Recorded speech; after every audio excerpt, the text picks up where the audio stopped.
देखो, तो हम लोगों का नया पार्ट क्या है, दो चर वाले रैखिक समीकरण योग, जिसको अंग्रेजी में क्या कहा जाता है, a pair of linear equation of two variables. ठीक है ना।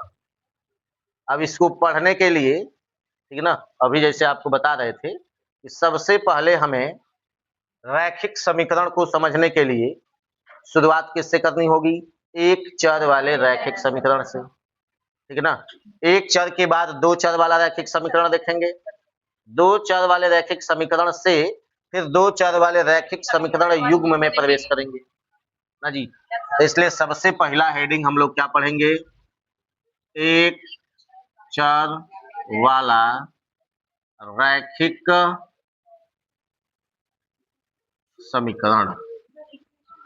चर वाला रैखिक समीकरण में किसको कहते हैं, एक चर वाला रैखिक समीकरण, ऐसा रैखिक समीकरण जिसमें केवल एक चर हो तथा चर की अधिकतम घात एक हो, उसे ही एक चर वाला रैखिक समीकरण कहते हैं। ठीक है ना। क्या लिखेंगे, ऐसा समीकरण जिसमें केवल एक चर हो तथा चर की अधिकतम घात भी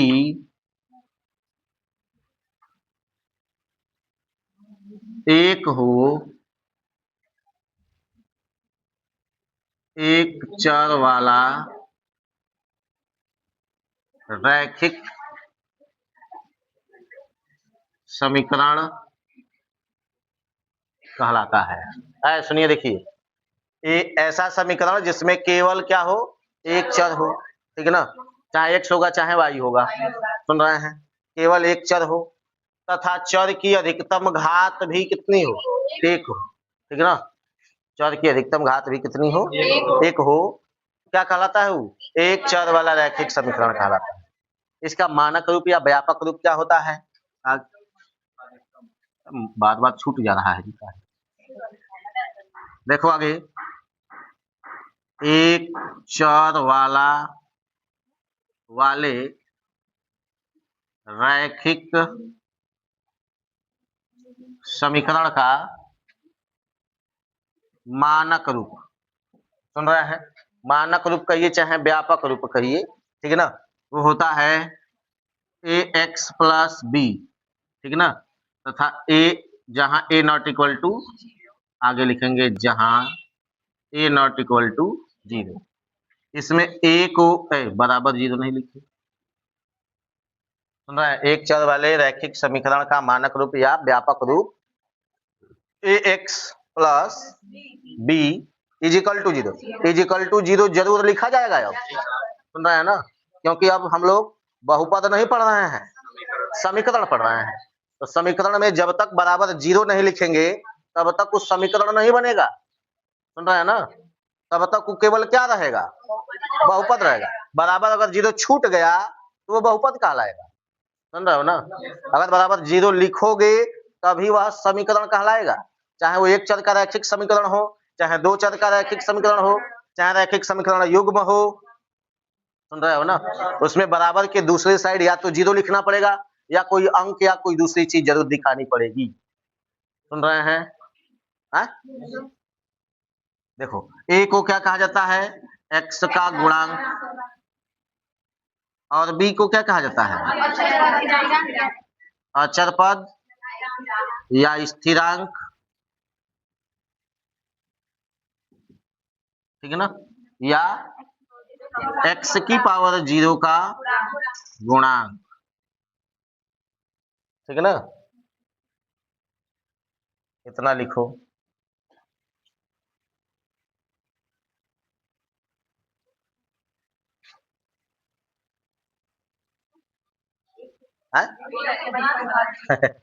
देखो, दूसरा क्या पढ़ना है, दो चर वाला रैखिक समीकरण। परिभाषा क्या होगा, ऐसा समीकरण जिसमें दो चर हो तथा दोनों चरों की अधिकतम घात एक हो, दोनों चरों की अधिकतम घात एक हो, उसे ही क्या कहते हैं हम लोग, दो चर वाला रैखिक समीकरण कहते हैं। ठीक है ना, लिखेंगे ऐसा समीकरण जिसमें दो चर हो तथा दोनों चरों की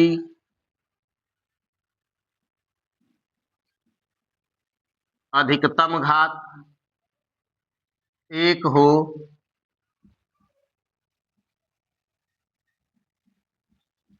दो चर वाला रैखिक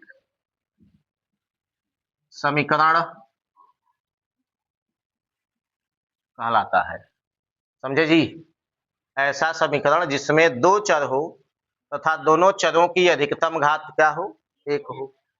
सुन रहे हो ना, x की भी घात एक होगी और y की भी घात एक होगी। ठीक है ना, तो उनको ही हम लोग क्या कहेंगे, दो चर वाला रैखिक समीकरण। ठीक है ना, देखिए, और आप जानते हैं रैखिक है तो अधिकतम घात 1 होती ही है ना जी। रैखिक समीकरणों की घात कितनी होती है, केवल एक होती है। ठीक है ना, चर भले इसमें दुगुना हो जाएगा, चर भले क्या हो जाएगा, ठीक है ना। अब रैखिक समीकरण का व्यापक रूप या मानक रूप क्या होगा, रैखिक दो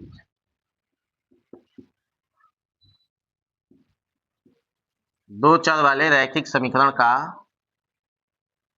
व्यापक रूप लिखिए चाहे मानक रूप लिखिए। ठीक है ना, क्या होता है, a x plus b y plus c is equal to 0, या देखो ऐसे भी लिखा जाता है कई कई किताबों में, ए एक्स प्लस बी वाई बराबर सी। नहीं,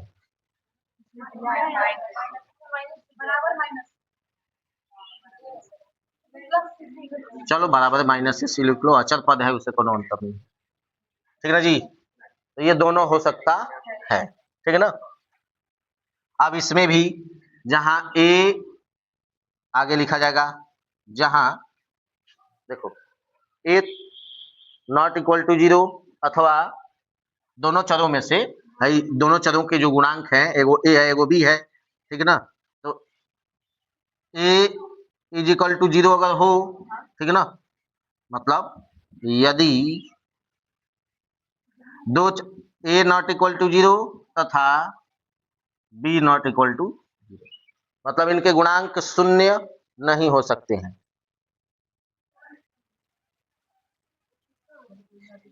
आगे क्या लिखा है यहाँ पर,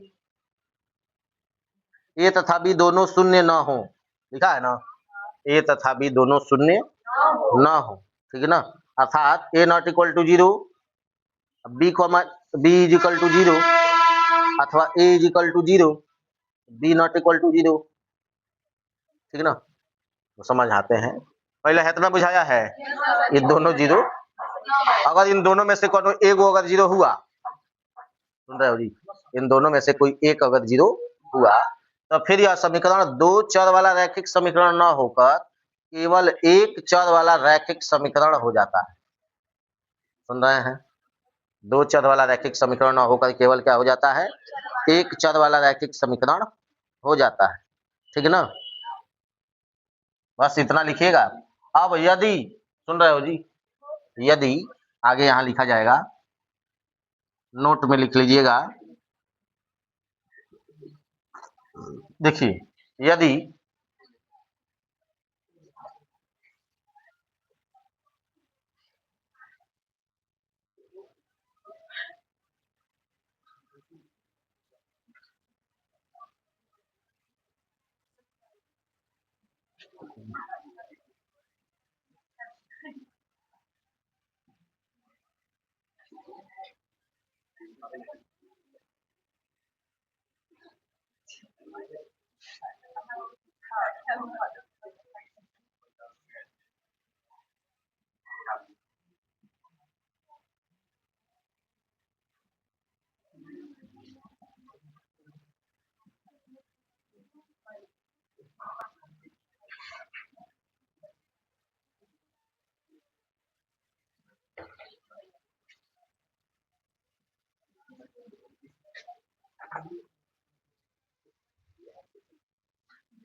आगे इतना लिख लेना। देखो नीचे लिखा गया है, यदि दोनों में से कोई एक चर अगर 0 हो जाए, या तो a 0 हो जाए तब b 0 नहीं होगा, या अगर b 0 हुआ नहीं, यदि b 0 हुआ तो a 0 नहीं होगा, अथवा अगर a 0 हुआ तो b 0 नहीं होगा। तो इस प्रतिबंध को जो है प्रायः a square plus b square not equal to 0 द्वारा प्रदर्शित करते हैं। ठीक है ना, ये केवल एक समीकरण के लिए है।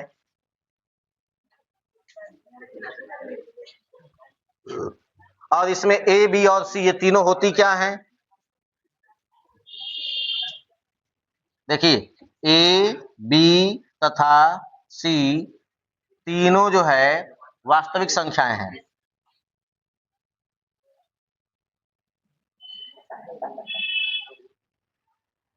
समझे जी, ए बी तथा सी तीनों क्या हैं?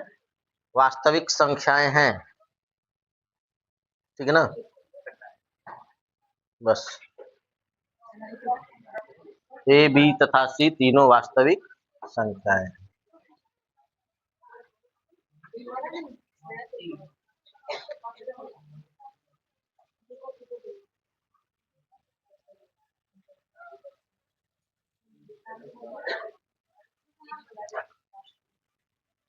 ए को क्या कहते हैं, बी को क्या कहते हैं, सी को क्या कहते हैं, जानते हो ना?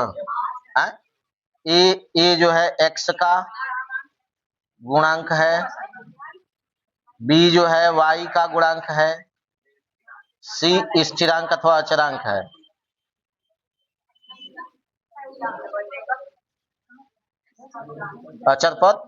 अचर पद ही बस लिखना है, यहाँ एक्स और वाई मत लिखना, इतना ही लिखो।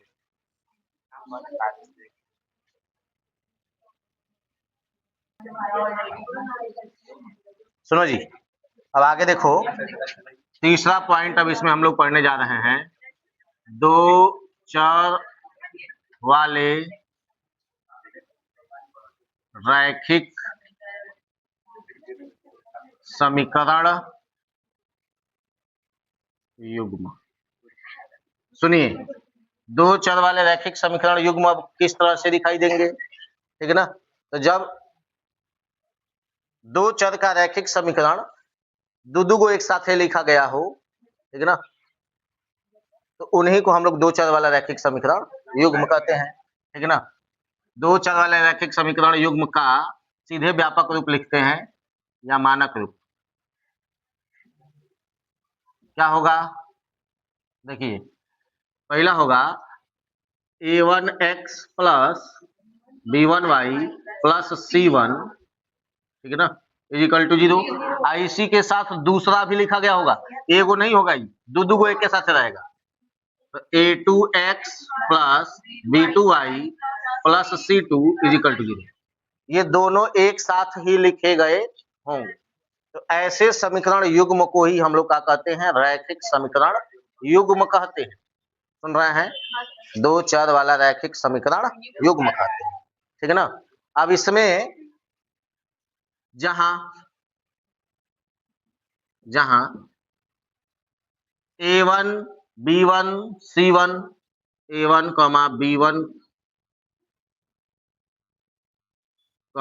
c1 और तथा a2 b2 c2, ये तीनों क्या हैं? तीनों वास्तविक संख्याएं हैं, सभी वास्तविक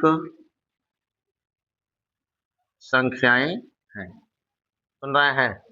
मतलब इनके साथ चरों के साथ ये जो गुणांक लिखे गए हैं वो सब क्या है? वास्तविक संख्याएं हैं। a1 को क्या कहते हैं? पहले समीकरण के लिए x का गुणांक, a1 को क्या कहते हैं?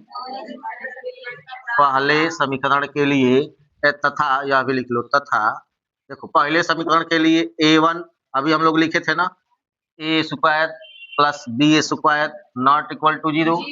तो पहले समीकरण के लिए क्या होगा, a1 का स्क्वायर प्लस b1 का स्क्वायर नॉट इक्वल टू 0 था, नॉट इक्वल टू 0 तथा a2 का स्क्वायर प्लस b2 का स्क्वायर नॉट इक्वल टू 0। ठीक है ना। अब साथ में इसमें a1 क्या है, तो पहले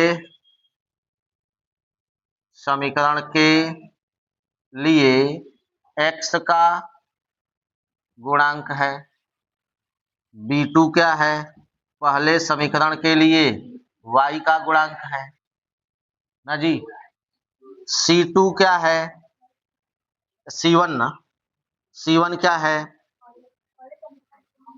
पहले समीकरण के लिए पूरा लिख देते हैं जी, पहले समीकरण के लिए y का गुणांक आई,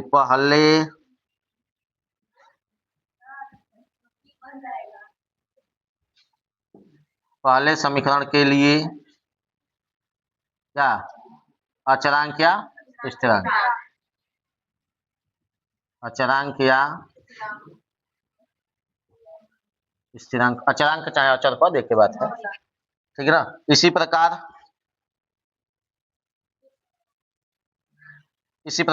A2 लिख सकते हो, A2 B2 और C2 के बारे में लिख लोगे, लिखो।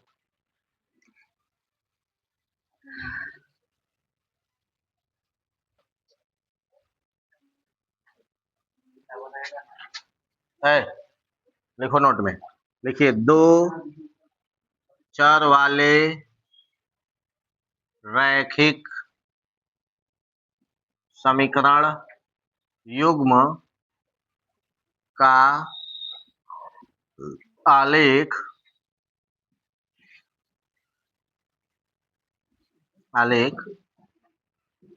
जिस बिंदु पर एक दूसरे को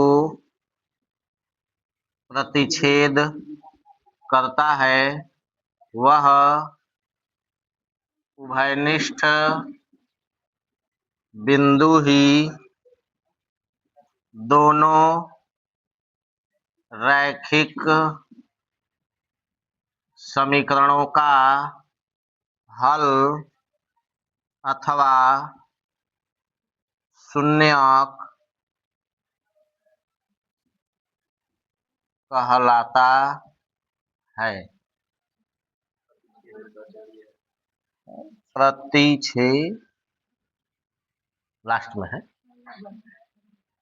देखो, दो चर वाले रैखिक समीकरण युग्म का आलेख, मतलब जब हम लोग इसका ग्राफ बनाते हैं तो जिस बिंदु पर एक दूसरे को प्रतिच्छेद करता है, ठीक है ना, मतलब दोनों रैखिक समीकरणों का ग्राफ जिस बिंदु पर एक दूसरे को काटेगा वह उभयनिष्ठ बिंदु हुई, उभयनिष्ठ बिंदु मतलब दोनों के लिए है ना जी, वह उभयनिष्ठ बिंदु ही दोनों रैखिक समीकरणों का क्या है, एक हल है या शून्यक है। मतलब वह बिंदु पहले समीकरण को भी संतुष्ट करेगा और दूसरे समीकरण को भी संतुष्ट करेगा। समझ में आया, इसीलिए उभयनिष्ठ बिंदु लिखे हैं। ठीक है ना, लिख लीजिए।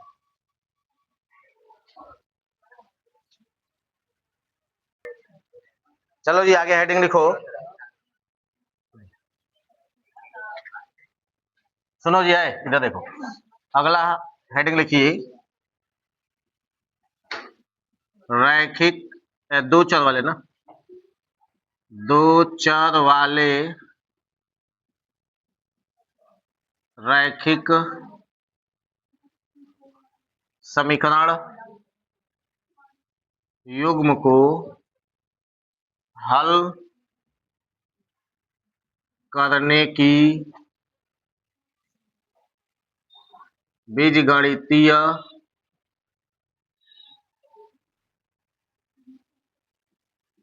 विधियां, बीजगणितीय विधियां, ठीक है ना, गणितीय में बड़ी।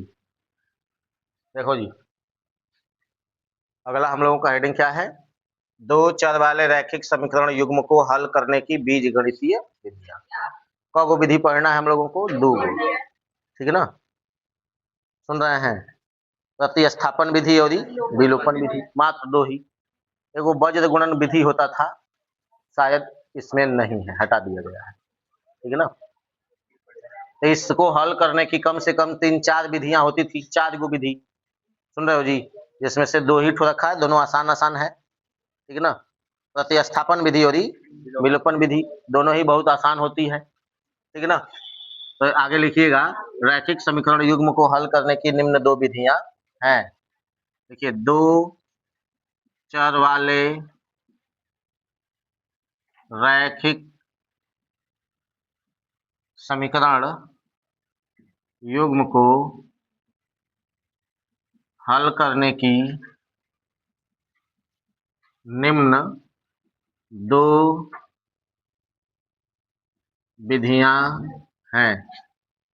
पहला है विलोपन प्रतिस्थापन विधि,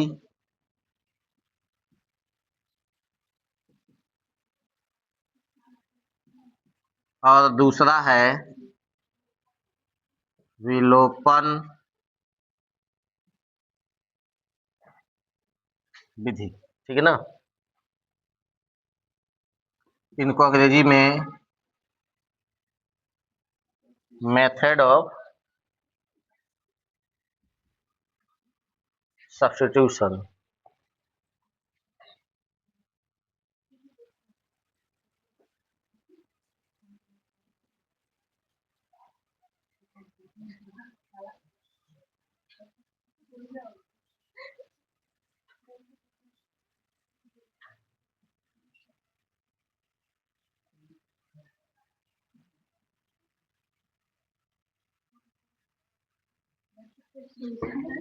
देखो जी, यही 2 विधियां हैं, सुन रहे हो ना।